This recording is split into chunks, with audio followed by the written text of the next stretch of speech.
देश और दुनिया की सबसे मशहूर कहानियाँ हिंदी में रोशनी के संग। चलिए शुरू करते हैं आज की कहानी।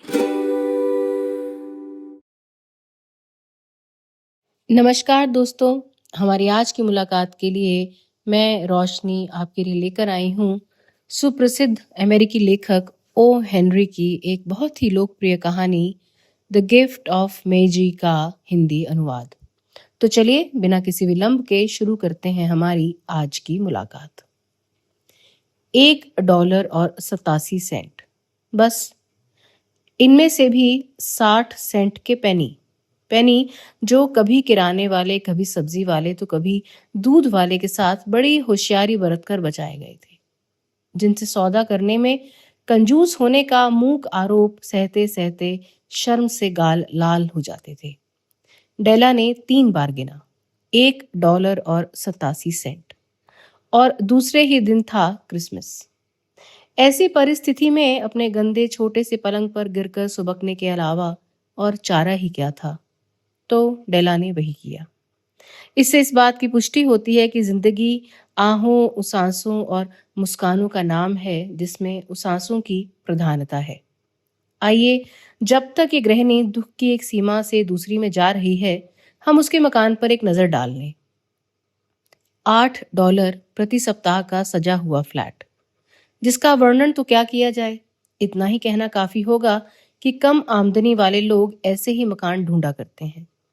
नीचे दरवाजे पर एक लेटर बॉक्स, जिसमें कभी कोई पत्र नहीं आता, और एक बिजली का बटन, जिसे दबाकर कोई भी घंटी की आवाज नहीं निकाल सकता। उसी के बराबर लगी हुई एक तख्ती पर लिखा है, मिस्टर जेम्स दिलिंघम यंग। दिलिंघम शब्द उस समय जोड़ा गया था जब पहले कभी उनके पास समृद्धि हुआ करती थी और जब उन्हें हर हफ्ते $30 मिला करते थे। अब जब आमदनी घटकर $20 हो गई है, दिलिंघम के अक्षर धुंधले से दिखाई देते हैं, जैसे कि वे अपने प्रथम अक्षर दी में ही सिकुड़कर मिल जाने की आकांक्षा रखते हों। जब कभी भी मिस्टर जेम्स दिलिंघम यंग घर लौटते और ऊपर अपने फ्लैट में पहुंचते, जिन्हें जिम के नाम से पुकारा जाता, और श्रीमती जेम्स दिलिंघम यंग, जिन्हें हम डेला के नाम से परिचित हो चुके हैं, उन्हें आलिंगन में कस लेती। डेला ने रोना बंद किया और पाउडर लगाने का कपड़ा अपने गालों पर फिराने लगी। वह खिड़की के पास खड़ी हो गई और मकान के पिछवाड़े अहाते में घूमती हुई सफेद बिल्ली को यूं ही देखती रही। कल क्रिसमस का दिन है और उसके पास केवल $1.87 है, जिनसे वह जिम के लिए उपहार खरीद सके। कितने महीनों से वह एक एक पेनी करके पैसे बचा रही है, और उसका ये नतीजा। एक हफ्ते में $20 से होता ही क्या है। खर्चा उसके अंदाज से कुछ ज्यादा ही हो गया था। ऐसा हमेशा ही होता आया है। जिम के लिए उपहार खरीदने के लिए केवल $1.87। उसका प्यारा जिम। उसके लिए कोई बढ़िया उपहार लाने की योजना बनाने में उसने कितनी सुखद घड़ियां बिता दी थी। कोई बढ़िया, अनूठी और कीमती चीज, कुछ ऐसी चीज जो जिम के पास रहने का सौभाग्य पाने की योग्यता रखती हो। कमरे की 2 खिड़कियों के बीच बड़ा सा दर्पण था। शायद आपने $8 वाले कमरे में कभी बड़ा दर्पण देखा हो। कोई बहुत दुबला और चपल व्यक्ति ही उन लंबी धज्जियों में छाया देखकर अपनी छवि का सही अनुमान लगा सकता था। डेला भी दुबली होने के कारण इस कला में निपुण थी। एकाएक खिड़की से घूमकर वह दर्पण के सामने जा खड़ी हुई। उसकी आंखें चमक रही थीं, लेकिन उसके चेहरे से 20 सेकंड में ही रंग उड़ चला। उसने शीघ्रता से अपने केशों को खोल दिया और अपनी पूरी लंबाई तक उन्हें नीचे लटकने दिया। तो जेम्स दिलिंघम यंग के स्वत्वाधिकार में 2 वस्तुएं थीं, जिन पर दोनों को बहुत गर्व था। एक थी जिम की सोने की घड़ी, जो कभी उसके पिता और दादा के पास भी रह चुकी थी। दूसरे थे डेला के लंबे बाल। अगर सड़क के उस पार वाले फ्लैट में स्वयं शैबा की रानी भी रहती, तो उसके हीरे जवाहरातों और उपहारों को नीचा दिखाने के लिए डेला अपने केशों को सुखाने के बहाने किसी दिन खिड़की से बाहर जरूर लटकाई रखती। और अगर बादशाह सोलोमन भी वहां अपने खजाने का ढेर लगाकर द्वारपाल की तरह खड़े होते, तो सिर्फ ईर्ष्यावश उनका दाढ़ी नोचना देखने के लिए। जितनी बार जिम उधर से निकलता, अपनी घड़ी निकालकर समय जरूर देखता। अब डेला के खूबसूरत केश भूरे पानी के झरने की तरह चमकते हुए लहरा कर लटक रहे थे। वे उसके घुटने से भी नीचे पहुंचते थे और किसी हद तक उसके लिए पोशाक का काम दे रहे थे। और तब उसने निराशा से शीघ्र ही उन्हें वापस बांध लिया। एक क्षण के लिए वह सिहर उठी, फिर चुपचाप खड़ी रही और उसकी आंख से 1 या 2 बूंद आंसू फटी पुरानी लाल दरी पर बिखर गए। उसने अपना पुराना लाल जैकेट पहना और उसी रंग का हैट लगाया। अपनी स्कर्ट को एक घुमाव देकर आंखों में अभी तक वही तेज चमक लिए वह शीघ्रता से दरवाजे से बाहर निकली और सीढ़ियां उतरकर बाहर सड़क पर आ गई। जहां वह पहुंची वहां लिखा था, मैडम सोफ्रोनी, सभी प्रकार के केश प्रसाधनों की विक्रेता। डेला लपक कर एक मंजिल जीना चढ़ गई और हाँफते हुए अपने आप को संभालने लगी। दुकान मालकिन एक बहुत गोरी और मोटी महिला थी। डेला ने पूछा, क्या आप मेरे बाल खरीद सकती हैं? महिला ने कहा, क्यों नहीं, यही तो हमारा काम है। जरा अपना हैट हटाकर मुझे अपने बालों पर एक नजर डालने दीजिए। डेला ने हैट हटाया तो भूरे केशों का झरना उमड़ पड़ा।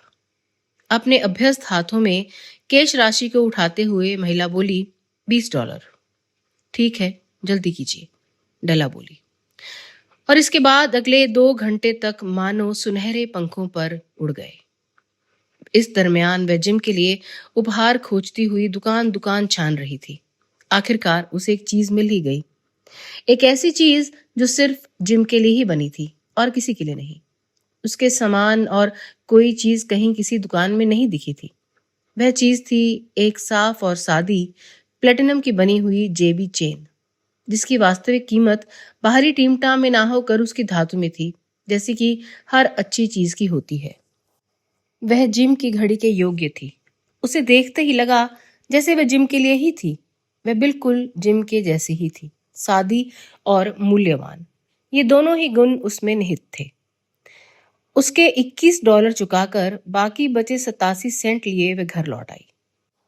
घड़ी के साथ वह चेन होने पर जिम जरूर ही अपने साथियों के बीच समय देखने की उत्कंठा रख सकता था। इतनी शानदार घड़ी के साथ चेन की जगह चमड़े का पट्टा होने के कारण वह अक्सर लोगों से छिपाकर ही समय देख पाता था। घर पहुंचने पर तर्क और विवेक के सामने डेला का नशा जरा सा उतरा। उसने अपने केशों में लगे हुए छल्ले निकाल लिए और गैस का स्टोव जलाकर कुछ काम करने लगी, जिससे उदार प्रेम के आवेश में हुई इस तबाही की पीड़ा कुछ कम हो सके। ये सचमुच एक भयंकर काम है और बड़ा भी। कोई 40 मिनट में ही उसका सिर छोटे छोटे पास पास जुड़े हुए घुंघराले बालों से ढक गया, जिससे वह स्कूल से मुंह चुराने वाली किसी लड़की की तरह दिखने लगी। उसने दर्पण में अपनी प्रतिच्छाया को बहुत देर तक सावधानी और आलोचनात्मक दृष्टि से देखा।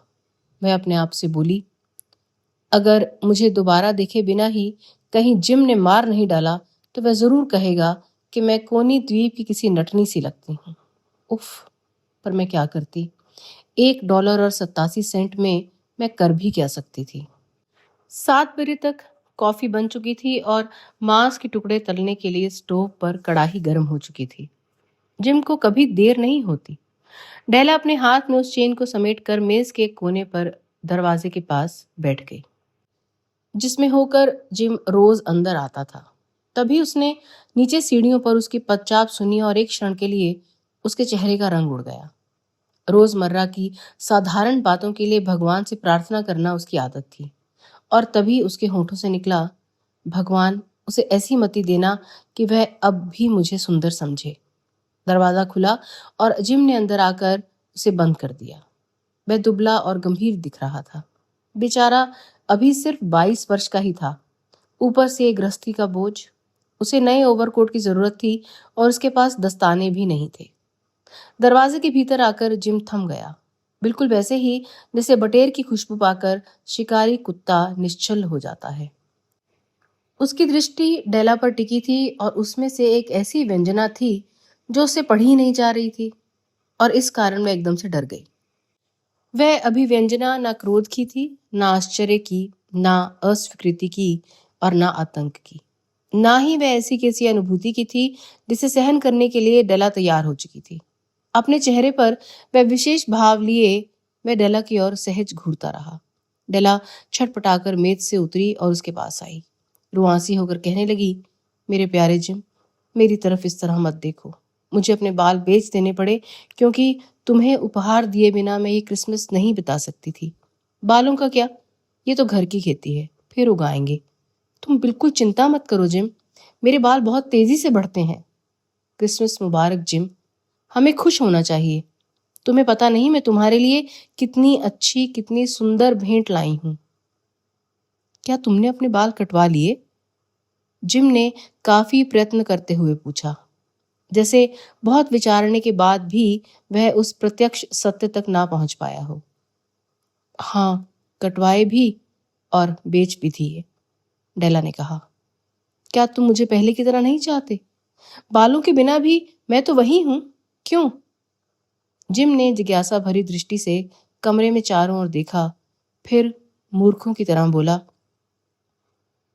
तुम कहती हो तुम्हारे बाल चले गए?